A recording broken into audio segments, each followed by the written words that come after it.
All right, we're going to do another Every Mechanics video, and this is something that I've been really talking a lot about in the last few years, and that is the things that cause us to make mistakes. And there's a great quote or section in that book, Zen and the Art of Motorcycle Maintenance, where they talk about one of the ways that you get into trouble is when you have fatigue. And so this is a perfect example we run into where Jacob, we're getting a little tired, yeah, a little uncomfortable, and a little stressed or whatnot. And it's your first time doing this too, right? And so we're trying to take this cap off. Go ahead and zoom in here. And we're getting this little clip out, but it's under spring pressure. Okay, so we don't want to get whacked in the face. But here's what this video is about.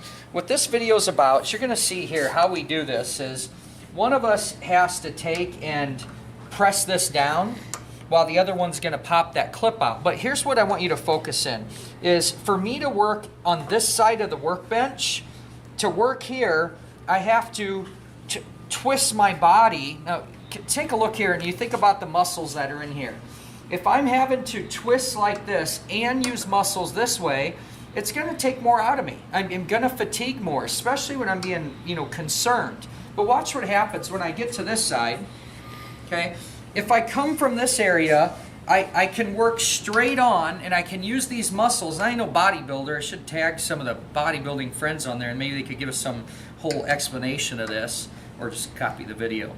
But if you go right here, you can see that I'm able to just put my strength in that and I'm able to hold this position a lot longer, allowing him to get those clips out. So one way or another, you have to think about being comfortable in what you're going to do.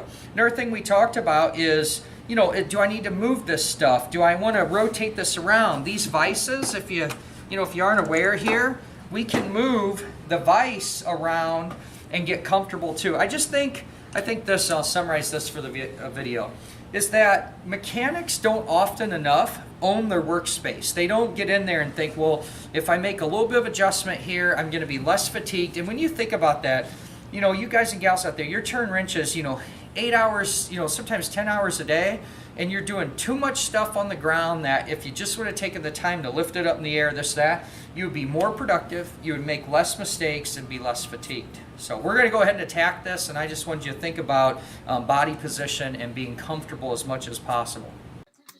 If you like what you see here, would you please share it?